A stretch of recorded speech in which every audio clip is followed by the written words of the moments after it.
샬롬. 오늘은 시편 41편 1절로 13절의 말씀을 가지고 고통을 이겨내는 지혜라는 주제로 묵상하고 깨달은 것을 나누어 봅니다. 본시는 아마 압살롬이 반역을 일으키기 직전에 기록한 것 같습니다. 그렇다면 본문 9절에서 말한 친구는 의심할 것도 없이 아히도벨일 것입니다. 다윗은 이때에 병이 들어있었는데 자기의 죄로 인한 심적 고민으로 심한 육체적 질병까지 겪고 있었습니다.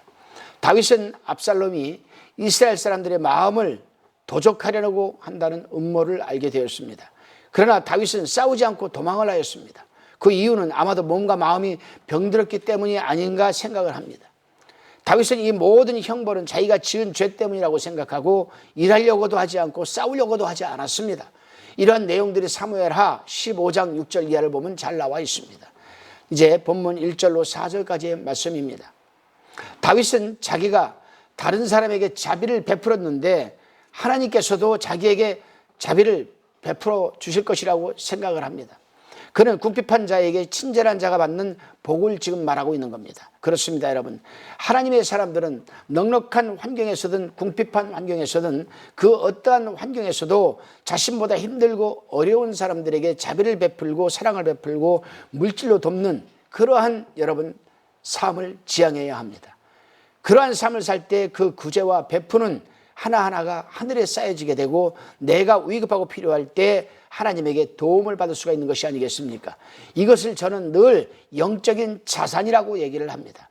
우리가 평소에 넉넉하고 좀 형편이 좋을 때 은행에다가 우리는 저축을 합니다. 그러고 나서 힘들고 어려울 때 저축한 것을 우리는 다시금 찾아서 사용하게 되지 않습니까? 신앙생활도 똑같습니다. 내가 평소에 어렵고 힘든 사람들을 위해서 하나님을 영광으로 위해서 충성하고 헌신하고 봉사하는 사람들은 그것이 자기가 가지고 있는 달란트든 또 재능이든 은사든 상관없습니다. 또 물질이든 평소에 하나님의 영광을 위해서 사용을 하는 삶을 살아가게 될 때에 그것은 점점 하늘의 상급으로 쌓아져 가죠.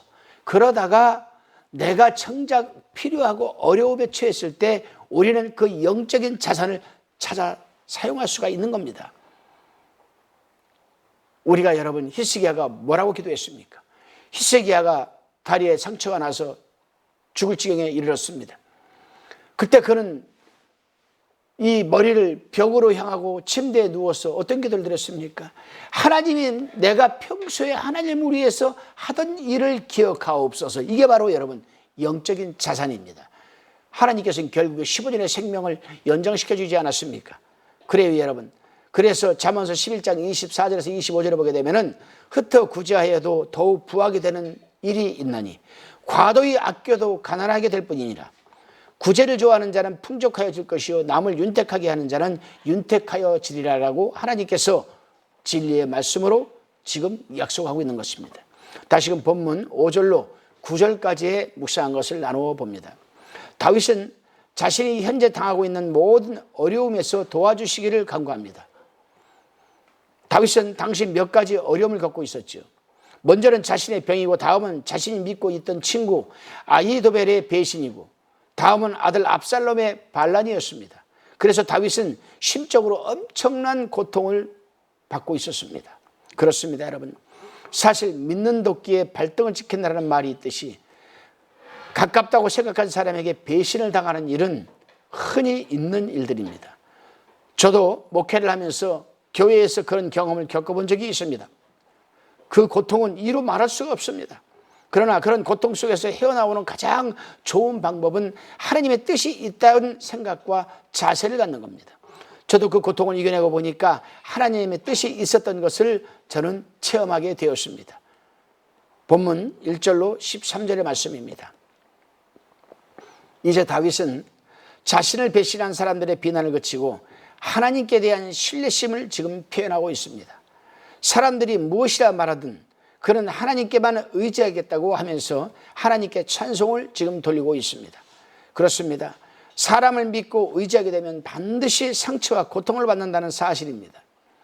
그러나 하나님을 신뢰하고 하나님께만 의지하게 되면 절대로 상처받지도 않을 뿐더러 고통도 받지 않을 것입니다. 사실 시시때때로 변하는 것이 사람, 인간의 마음 아니겠습니까?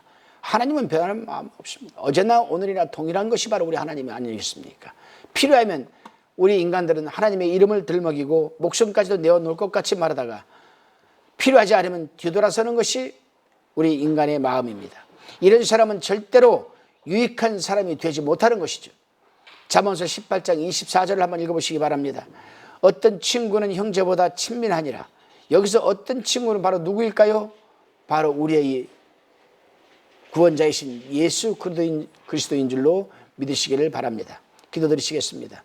주님, 이 세상의 모든 사람은 죄의 속성을 가지고 있기 때문에 그 어느 누구도 신뢰하지 못하는 것입니다. 나의 육신적 가족들보다도 더 친밀하시고 신실하신 주님만을 의지하고 신뢰하게 하옵소서. 감사드리오며 예수님의 이름으로 기도드리옵나이다. 아멘.